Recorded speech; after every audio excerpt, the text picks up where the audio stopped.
চিস্তি ভাইয়ের সাথে একদিন কফি খেতে খেতেই বললাম, চিস্তি ভাই আমার কি ছোটো ছোটো স্বপ্ন আছে, শুধু তো ইউটিউব চ্যানেলে গানগুলো হয়, কোনো প্রজেক্ট করা যায় না। তখন উনি বললো আপনি কী চান? আমি বললাম যে নিউ জেনারেশনে যারা প্রমিনেন্ট যারা আছে তারা বাচ্চুর গানটা যদি খুশি হয়ে করতে চায়, তারপরে নেক্সট প্রজেক্টগুলো আস্তে আস্তে হবে। তা বলে আপনি চান? আমি হ্যাঁ।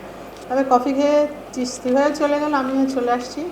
রাতে ফোন দিল, বলল যে আপনি যেটা করেছেন সেটার জন্য আপনি চেষ্টা করছি, অনেকে খুশি হয়েছে। মানে আমি চিন্তাও করতে পারি নাই যে এত নামকরা যারা আছে তারা, এবং বাচ্চা তো জুনিয়র সিনিয়র সবার সাথেই কাজ করেছে, সবাই যে তাকে ভালোবেসে। আমি বলেছি একটা জিনিস ঠিক রাখবেন, সবাইকে তাদের প্রাপ্য যতটুকু আপনি সেভাবে দিয়ে কাজ করবেন, কেউকে বলবেন না যেখানে ফ্রি গাইতে হয়। ফ্রি বলে কিছু নাই, কারণ ওনারা খুব স্ট্রাগল করে কাজটা করে।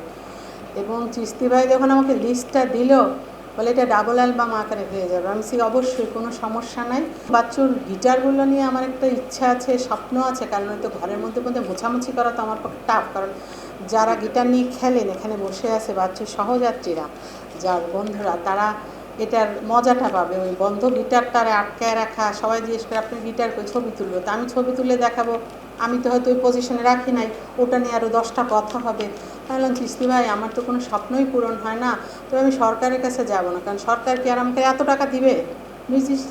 মিউজিয়াম করার জন্য তো কিছু টাকার দরকার, সিকিউরিটির ব্যাপার, ওগুলোকে প্রোটেকশনের ব্যাপার। শুধু মিউজিয়াম না, ওখানে আমার ইচ্ছা একটা হার্ড রক ক্যাফে টাইপের হবে, একটা ক্যাফে থাকবে, স্টুডিও থাকবে, ওখানে প্যাড থাকবে, সবাই তাদের মতন যে গান গাইবে, ওখান থেকে আবার বিভিন্ন প্রোগ্রামও হতে থাকবে।